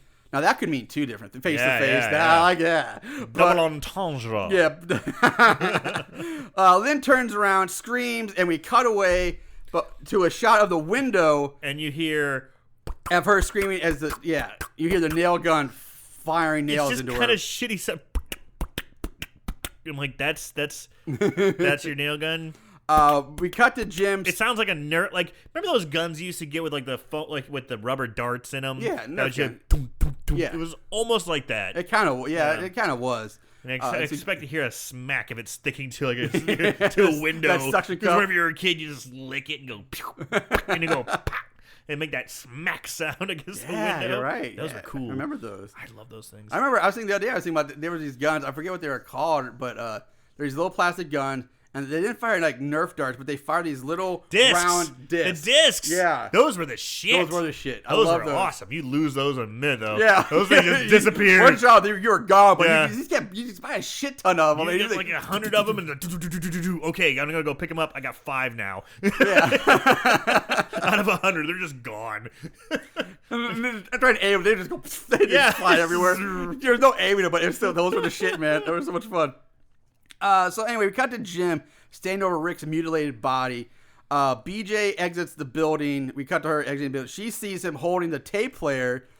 This causes her to turn around and run. Jim gives chase after BJ. More cat and mouse. Yeah, BJ runs back into the school. Rick starts locking and barricading the exit doors. Again, it's so dark. Did I say Rick? I'm sorry, Jim. It's so dark and hard to see. I couldn't quite tell exactly what he was doing. I mean, I figured he's Jim. trying to, It's Jim, not Rick. Jim starts barricading and locking the doors. He's trying to isolate her. Yes. I'm guessing, but it's poorly done, dark, and I'm like, what the fuck? So it's just more cat and mouse shit. Moments later, BJ is resting up against a door that's right next to a window, and so no surprise, Jim punches through the window holding the knife. BJ runs away. When we see Jim enter the room carrying a large white sack over his shoulder now, like, where'd that come from? That's a little weird. But he's doing his laundry. Like fucking Santa Claus or something, yeah. He goes about blocking more doors as BJ hides. More cat and mouse scenes. BJ runs into John's head on a pike, which, like, what? Where'd that come from? But fucking Ned Stark. Yeah. Great reference. Can't wait till April. Yeah, 6 more weeks. So she screams. This gives away her position. Jim pops up. She runs away again. You can see where this is going. Then BJ decides to lay down on the floor and take a nap all of a sudden because that's what it looks like she does at first. She's basically feeling, I'm finished. Yeah, she's like, I'm just going to lay down and go to sleep. But then we see her crawling around. But she gets her to make a run for it, but gets cut off by Jim. Jim accuses her of killing everyone for the insurance money, which makes what? Like, and BJ says, if you want money, I can give it to you. And, if that's all you want, I'll give you the money. But it's like, this doesn't make sense. Like, what insurance money? Like, she's not the one putting up the money. She's not the producer of this film. Like, I don't understand that. I don't get it either. Like, there's one line at the very beginning of the movie between Jim and Phil. They're talking about, rumors like, she married some rich millionaire who died and she got the money. She's a millionaire. But that insurance has nothing to do with the movie. Like, I don't get it. Like, I don't understand it. Maybe Jim's just a dumbass. Yeah, I guess. So she runs away again, and this time falls, and she goes, "Oh, my ankle!" She literally says, "My ankle." I know, but it's like, and it's so like did the actress actually hurt her ankle because it's very whiny and weird. Yeah. It's not like and you see her limping or anything. She goes, ow, my ankle. and then she gets up and runs away. And she just gets up and runs. Like, exactly. Like, okay, I guess my ankle's fine now. Yeah. Like, no, don't worry. It's okay, guys. I'm good. I'm all right. False alarm. Sorry. No limping, nothing. Just gets up, hauls ass. She runs out of the door. Jim follows her out, and the camera pans over to show us Lynn's dead body tied up to a wall with 16 nails in her forehead. Did you fucking count those nails? Yeah. Oh. Jesus Christ. What? Why did you count the nails? I don't know. I was curious. I counted the nails. There's a lot of them. I was like, I saw her face. I was like, that's a lot of fucking nails. I thought I'd go back and okay, we have 60 nails. How many times is the nail gonna get shot? I don't know. I don't know, but yes, I counted the nails. Leave me alone. Okay. It's like this weird OCD thing you have. But what I found really weird do tell, is that she's gagged. Like, she's already dead. Like, why would you gag a dead body? You're right. That's the weirdest thing about this. She's strapped to the door or wall or something, and she's gagged. She wasn't gagged before she was killed. And you do hear a brief scream, and then you hear more of the patunk, patunk, patunk, patunk, and it's not like she screamed briefly. She's dead. I just assumed she completely fucking dead. died. Yeah. So, like, that means he actually had to give thought and gagged a dead body while strapping her to a wall. Yeah, like, it's really weird. Strange. So more Jim stalking BJ around the school. At this point, it's getting really fucking tedious and boring. Like it's just dragging on. BJ's hiding in the bathroom. Jim hears her using the sink. She turns on, like, if you're hiding, like, oh, let me turn the sink on real quick. Let me wash my hands. He goes in after her. She's hiding in the stall. Jim calls out for her, and then BJ pops up, like, over the stall door and dumps a small bucket of water over his head and runs away. Yeah, she would go, what? Jim, and he turns around. Huh? He's like, yeah. And Gotcha. I thought it'd be like a cleaner she's trying to throw in his eye. Battery acid. Yeah. Something, but it's like It's just fucking water. no effect. It's like it's like what weird high school ass bullshit prank is that? Like, I got you with water. Like, eh. And then she just runs out of the bathroom. Like, what? Like, I don't get what that was about at all. At all. So she trips and falls again. Jim mounts her. He holds a knife to her neck. He's about to kill her when we hear the puffing pneumatic sounds of the nail gun firing from off screen. Several nails shooting into Jim's back. He gets up, turns around, and we see a mystery man standing in the shadows with the nail gun. The mystery man fires off several more nails, all hitting Jim. In a desperate last-ditch dying effort, Jim throws his knife at the mystery man. At first, it's so dark I can't even tell what happened, but he does end up hitting him like in the chest. Stomach or chest. It's the chest, like left pectoral or something like that. Jim falls to the floor dead. So, the mystery man then, he too falls to the floor. So that's when I'm like, oh, I guess he did hit him with the knife because he falls over to the floor. BJ crawls over to the mystery man, who we now see is Steve, the producer. The producer. He takes a few more breaths, and then he too seems to die. We cut to the next day, the next morning, whatever. We see a cop holding one of the tape players and a bag of trash for some reason leave the house. It's like he's cleaning up too, I suppose. Tidy. Gotta keep it tidy. Now, the mayor of the town is also here for some reason, who also is the real estate guy. Now, like, Bert did say, are you here as the mayor? You know, when we first see the realtor. Did he say that? He did that? mention that. I I thought, totally and for some reason I thought, did I mishear him say mayor? But then when they called him, nope, here's the mayor. I'm like, nope, the mayor's also a realtor. That guy just loves working. I missed that with Bert. I was like, what? I was like, the mayor's also the real estate dude? Like, yeah. What? Apparently. Man of many hats, apparently. So, the cop tells him that he's seen bad, but this is the worst he's ever seen. The cop plays a tape he found in one of the rooms for the mayor. I know, they have another one of these fucking tape players. Yeah. And, like, how many of these fucking tape players did they use? I was going to bring that up at the end of the show, but yeah, there's so many of them. He pops it down, and he's going to hit play, and I'm like, no! no! But it's still the lyrics, though. It is. But it's no music. BJ also has now changed clothes and is still hanging around the house too for some reason. She looks dynamite. She's got full makeup on. Yeah, and like, everything. she looks like she is going out on a date. Like, she looks great. Like, first of all, like, why is she still in this house? She would have probably been escorted out and like wrapped in a blanket like a long time ago. Oh, here come the cops. Oh, gotta put looking for a hot meal. Gotta put on some makeup. Cat sound. So yeah, I don't know why she's still there, but on the tape we hear Jim saying this. I quoted this. I wrote this down. Testing. I boiled them. I burned them. I chopped them in two. I nailed them. I speared them. I stabbed them in two. Nobody knows. No one will care because when I'm done, nobody there. And then Jim starts laughing and says, "That's it." You know. Mm-hmm. So they turn off the tape player. The mayor asked BJ if she knew that, you know, is that Jim? Is that his voice? Or is that, if that Jim guy, was he always a psycho? And then she tells him she knew Jim had a nervous breakdown and that he worked for her. I'm like, what?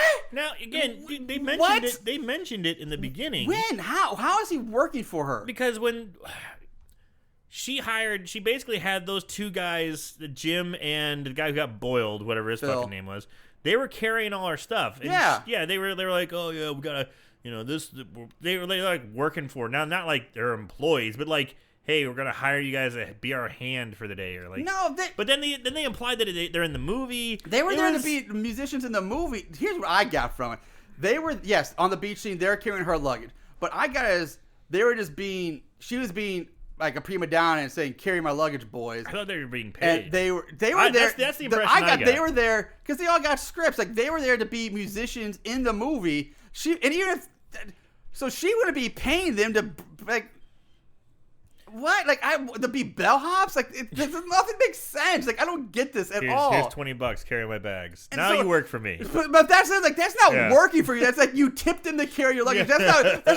You're under your employment. That's like I don't get why she says they worked for me. All right, before we get this $20, you need to fill out your W-4s. Yeah. Okay, we're going to talk about insurance. There is none. Welcome to. It's such a weird. Like why would I don't know like how they worked for her. I don't get that. Kind of strange.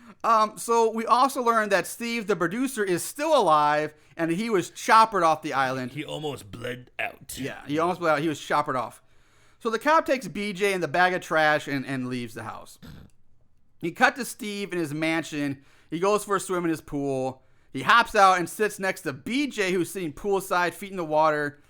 And, oh, by the way, there's zero scar, wound, or anything on Steve from his near-death stabbing experience. And being blown up by a boat. Yeah, that too. Blown up by a boat blown up is fun. Anyway, he kisses BJ on the shoulder and thanks her for being here with him. She says, "I'm sorry about your movie," and then like, "Hey, I'll go get us some coffee." Phone rings. Steve gets up. He answers it, goes inside his office to answer it. BJ finds one of the tape players in the pool at the poolside bar while she's making coffee. Same tape player that we saw all throughout the movie. The numerous tape players. Little gray Walkman looking thing. Cut to Steve in his office on the phone. He says something like, "Listen, I told you I would get a hold of you when I felt the time was right. Of course I've got it." With that, he flips on a movie projector in his office, and again goes on to say, "It's right here, Arnie. These are the best death films you've ever seen. There's nothing like this on the market." And that's when BJ enters behind him. She sees the film footage of the murders on the island being played on his. And it's all the murders that we saw before. The same shot. So same shot. Yeah. Flem getting killed. Well, I think predominantly you see is Phil in the pool. They show Phil. They show Flem. They show a couple others. And it's the same exact shots. Which makes no sense because how would you get that? Yeah, like if you're filming that, like. How, especially the one of Phil. Like I get because you could stand there while he's playing around a pool and film. Yeah. But Flem? That's a little interesting. That means set up a camera. You stand from underneath the bed. That means the camera had to have been like how did they not see the camera?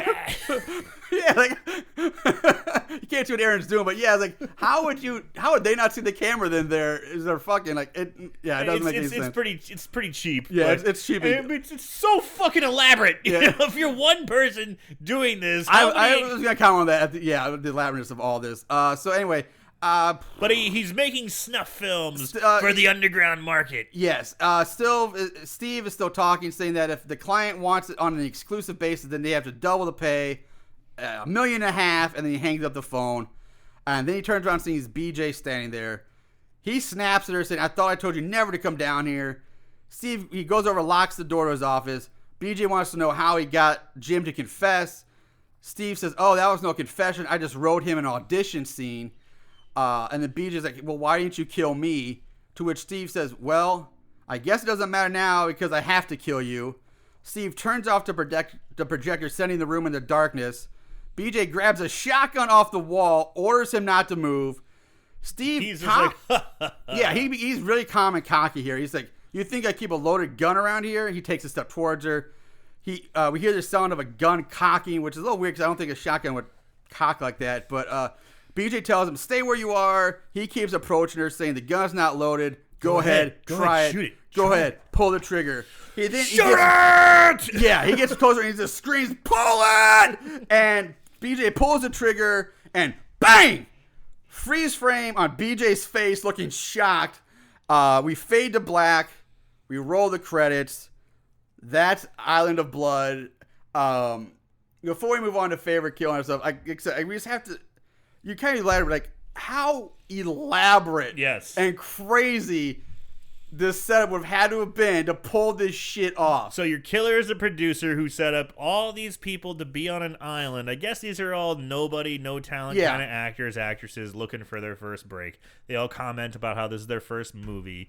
And but you have to set up all these shots. Yeah. With 1981 equipment. Do you think you think he was like storyboarding the shit out like in his office, like with pencil drawing storyboard? And then to use the fucking... But the song! Yes! To set it up, to match every kill up to this fucking ridiculous song, and then somehow hope that each person somehow manages to wind up in the exact spot that would allow you to kill them in such a manner. With said weapon. With said weapon. Yes. Is the chances of this are insanely low. Like, it would be like 1,000,000,000,000 odds that you would be able to pull this off. It's like I have better odds opening up my dryer and all my clothes are folded. Yes. It's ridiculous, really. Yeah, it's come on. Like, maybe if you had multiple people, but right. But for one man to do this and to capture it all on film and to have these kills and to keep in mind. How many fucking tape players is he hauling around with him? Like, there's like there's like at least 8 to 10 tape players this guy's hauling around with him the entire time on this island. How many of these fucking tapes? And each tape has different like loops of the kill. And then then you had to go and re-record the song with each lyric. Like, what band is singing this song? And he's like, no, okay, guys, now I need to take 2. All right, now we're going to change it from Saw Me to Chop Me, guys, all right? Okay, now from Chop Me to Burn Me to Boy Me. Okay, I need takes of each of these and just edit it down. Like, it's like, oh, there's John. I can, okay, no, that's Burn Me. No, that's Boil Me. Okay, fuck, where's Chop Me? I got the fucking axe. Okay, got it. Exactly. It's like, so much work would go into this. It's like insane. It's not worth it. It's like, nope. I kind of love it. It's like, this is so convoluted. It is so convoluted. That's why it's a movie, baby. Wow. It's woo. All right. That's enough of that. Let's move on to favorite kills. There can be only one favorite kill. Aaron, what do you got for favorite kill this week? I'm kind of torn. I will say before you go in, I will say that the kills weren't that bad for this movie. Yeah. They were better kills than I thought we would get. Mm-hmm. We've seen it much worse than other movies. Yeah, the chainsaw flowers kill was kind of cool. The boil kill was kind of cool. But I think I'm going to have to go with the opener, blowing the chick's head off with a shotgun. Really? And with her head in that swim cap, falling into the pool. And it just kind of made me go, oh, I kind of like what I'm in for. So, shotgun to the face / shotgun blowing off your head. Favorite kill. I'm surprised by that. I'm surprised. But that's cool. Like, no, I love it. I was kind of torn because chainsaw is okay. Just because, like, after the arm, but when you see him like digging that chainsaw into his crotch, it's like, oh god. But the acid shower was pretty good. But we've seen acid. I think my favorite was actually Phil boiling in the pool. Really? Yeah. I like that one too. Never seen that before. Yeah. The makeup effects were good. As stupid as it is that he never tried to escape the pool, but I still love the fact that just the idea that the pool was actually got hot enough to boil somebody alive. Don't you think that's something that Bert might have said? You know, instead of being like, it's locked, don't go into the... Like, a pool is tempting for just about everybody. I mean, pools are cool, man. Yeah. I mean, if I saw a pool, I'd be like, oh, the gate's locked. I'm going to unlock the gate and check the water. Well, let's think that means Bert didn't know. Again, so Steve had to crank up the pool water because to know that somebody... Well, this was probably the most probable because he knew somebody would probably go into the pool to take a swim. But he had to turn up... Which means he had to get to the island... Like, what would take like days. Days ahead of time to get the pool that hot to boil somebody alive. So, again, just the sheer amount of work and premeditation that went into that guy's committed. Yeah, so I'm going with Phil boiling in the pool as my favorite kill for this week. Moving on to odds and ends. Not only did they watch these films, they researched them too. Ugh, what is wrong with these guys? Just to go by real quick, guys. There's really hardly nothing on this movie. Ratings: IMDb gives it a 4.5 out of 10. Rotten Tomatoes, there is no thermometer score and no audience score. And Amazon gives it a 1 out of 5. I know, I saw that, a 1. 1. You know, that's rare from Amazon. I honestly think that's the lowest Amazon one we've ever done. I think it is too. But there's a caveat with that because we'll get to it. Trivia, plot keywords, there were none.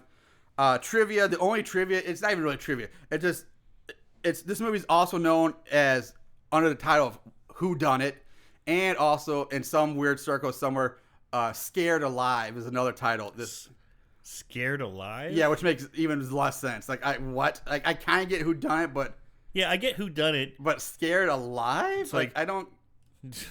No, I don't. John's dead. Boo! Ah, Hey! I'm alive. Scared alive. We scared him alive. All right. Yeah, I don't get that. So that's it for trivia. Budget? Nope. Don't got a budget game this week. No, it's not a shocker. So that brings us to this week's 5-star reviews. These special movies have a place in these special people's hearts. 5-star reviews. Now, sadly, there are no 5-star reviews because Amazon only has one review. One. Hence the 1-star rating. So Yes. I think I know where this is going. Yeah, and it's a 1-star review. All right. And it's the only review I wrote down. Now, there were reviews on IMDb. Well, the problem with IMDb reviews is those people, for some reason, love to write a fucking novel. Those are the longest got-out reviews. I'm like, I'm not reading all this. Right. I'm not reading this. Even trying to find a blurb, like a little clip, like, I'm not reading through all this. So Amazon sometimes is like, fun. Yeah. So Thanks for dumbing it down, Amazon. so our reviewer, who I don't even have a name for, just writes, it doesn't even rate the 1 star I've given it. I like slasher films, but occasionally I find one that's not worth watching. Skip this. You'll be glad you did. 1 star. That's all we have for Odds and Ends this week. Going by real fast. Not much to say. So Aaron, let's add to our thoughts to the final reviews here. What's your final take on Island of Blood? I had more fun talking about it than watching it. And That's ends up being most of the case. that's why we do this, Yeah. because we love these horrible horror movies. But honestly, at the end of the day, the movie really sucked. There was a lot of scenes that didn't need to be there. I mean, this movie could have been. I mean, it's not a long movie. No, it's an hour and 19 minutes. Yeah, and it could have been An hour and 10. maybe 45. Honestly, well, I don't know about that. there was a lot of filler. A lot of those cat and mouse scenes. a lot of cat and mouse stuff could have been taken out. God, Yeah. that could have really been trimmed up or just done better. I mean, but I'm going to have to say so bad it's scary. I just it was still kind of fun, but I mean, honestly, it's just poor. It just was poorly done, poorly executed. We've seen better 80s movies. That music made you just want to put your head through a fucking wall. Yeah. I mean, it got real. Like, we were talking about how the music was fun at first, and towards the end of the movie, you just want to bash your head against the wall. Yeah. Don't get me wrong, there are certain things that are kind of fun and kitschy, but not enough to really sit down and watch the movie. So bad it's scary. You know what? I'm actually split because there's a part of me. There's everything you said I agree with. Like the song alone makes me almost say so bad it's scary because I can't handle that fucking song anymore. But there were times when I was watching, it's like, I was never really bored with it. I was never really like, yeah, it's bad. The acting's bad, but it's fun bad. I kind of actually enjoyed it to an extent, and there's enough weird shit in it that makes me like the girl who can't blow out a candle. Ow, my ankle! And just there's, I don't know, it's a weird, lost little horror movie. I think it's lost in the shuffle, and probably rightfully so. But I still say, I'm going to say so bad it's good. Just for one watch, not a repeated thing. I'm saying so bad it's good. Watch it once. Yes, the music is going to drive you fucking insane. It's going to make you want to stab your ears with a screwdriver. I said it before. But it had decent kills for a movie that surprised me. It did. The makeup effects were surprisingly good again for this budget and the quality of the movie. So that I gave it big marks on that. The twist ending was unique for its time. Having a producer making snuff films, basically. It's not a bad idea. No, it's not. It's really not. And we've seen a lot of that stuff done later. Like what was it? Playing with Dolls basically did the same thing. That the guy making movies. Camp Dread that was the same way or something like the that reality was show one with Eric Roberts. Yeah, Eric Roberts. Like Yeah, we've seen that done a lot lately. But this, this was 82 may have been not. Maybe there's something in the 60s or 70s did, but this may be one of the earliest movies to do that premise. Yeah. Isn't that right around the time Faces of Death was really popular too? Faces of Death, I don't think came out to like late 80s, early 90s. But yeah, Faces of Death, it was that area. But so I'm saying, I'm saying So Bad It's Good for at least one watch. It's free on Prime right now, so you're not going to cost you any money. It is free. It's free. On Prime. And I did forget to mention, during the cat and mouse scenes, the music they played during the chase scenes was pretty fucking good. The it score, actually wasn't bad. Yeah. Not the soundtrack, but like the score. Yeah, like it was like a weird synthesizer. Of course, it's a synthesizer. But it was cool. Yeah. Anytime I'm a sucker for a synthesizer these days. a lot of new bands are using synthesizers. A lot of like keyboard type effects that make more sense. It's fucking cool, especially when it's a female singer. Oh god, that's got my number. I'm just like, oh, I'm in love. I just love that shit. Lady Hawk. Oh yeah. I don't know that Ladytron, one. both. Yeah, I just realized both those bands have lady in it. Ladytron and Lady Hawk. Don't know them, but I'm gonna have to look them up now. Yeah, they're fun. So yeah, so we're split this week, guys. We're split. So we're gonna have to leave it at that. Yeah, and again, it's a hard split for me, or a hard choice for me. But I mean, it was fun. It was fun to talk about. Some of the kills are fun, and I totally agree with a lot of what you say. But it just didn't give me enough to make me really want to like recommend it. I get it. Yeah, totally get it. And I get your side too. And you know what? If you ask me tomorrow, I might change my mind. But right now, I'm just like, nah. Yeah, that's all you got. That's all we can do. See how we feel right now. All right, guys. Remember, keep an eye out for our March Madness matchups and continue to vote in those. every day. I noticed my phone lighting up. We've had a couple. Yeah, more, we got votes coming in the whole time we're recording this. So keep it up. We love it. We'll be back next week with another horrible horror movie. In the meantime, guys, remember to watch more horror movies and to always keep it tight.